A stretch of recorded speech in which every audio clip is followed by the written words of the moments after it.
everyone was starting a company like in 97, 98. Yeah. I was a web developer. Like I was getting paid like a crazy amount of money to create like a 2-page website.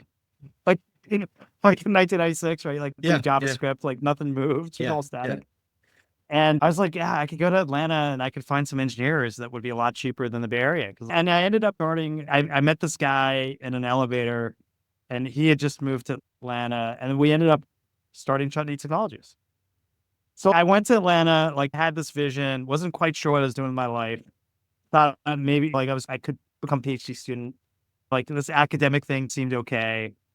And then I met this guy. I was like, oh, perfect. Let's go start this business. And then, yeah, there was very little education in Atlanta. Like I graduated with, I think you needed like a 2 to graduate. And I probably graduated like a 2.01, which basically meant I could never go back to academia. Business school's out, law school's out. Like I was like, that's it. Yeah. Yeah. We're done. We're done. Yeah. That's crazy.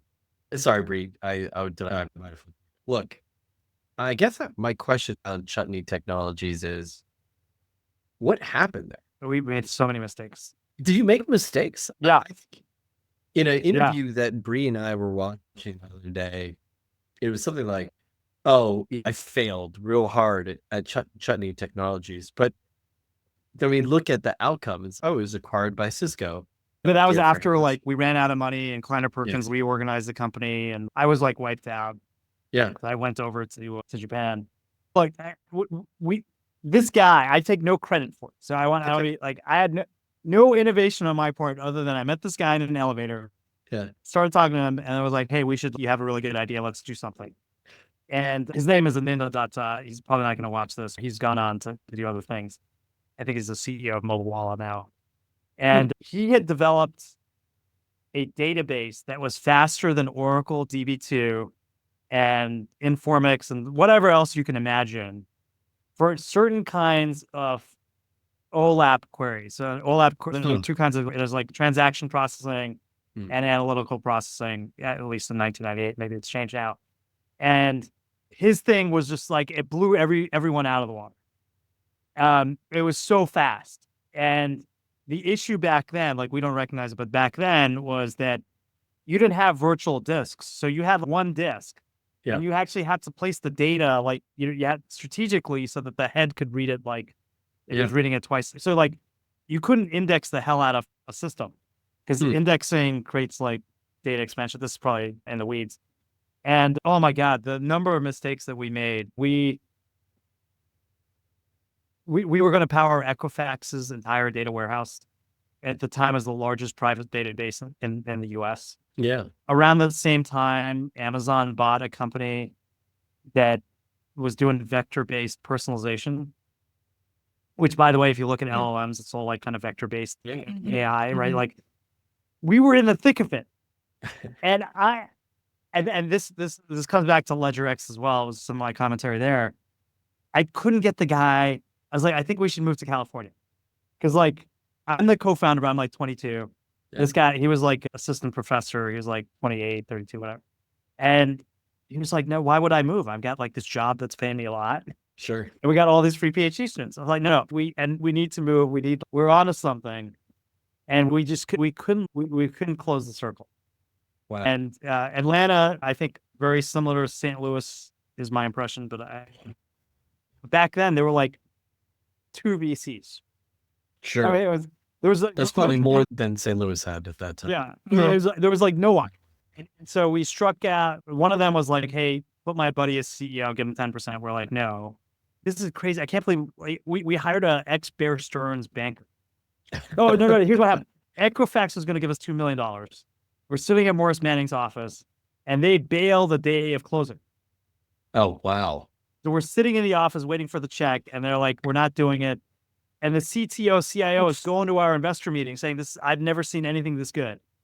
Yeah. And someone forgot to tell the CEO and he pulled the plug on the $2 million investment. Oh. So we hire a Bear Stearns banker. This is why I love founders. Like this is the optimist in me, right? So we're founders. We're like, we got to make this happen. This is this guy's life work. And he raises us money, $25,000 at a time. Like we had a PPM. Like no one raises money like this, but I drafted a 60-page PPM. He took us to Alabama, and I remember sitting in some billionaire's office, like the three of us. And you have to picture it. It's two Indian guys and this Jewish woman. Whatever, we're all the same.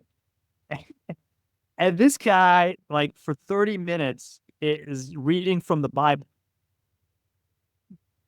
And we're sitting there. I don't know. And then there was like way smarter and had read more than I have. He's like nodding his head. I'm like, I have no idea.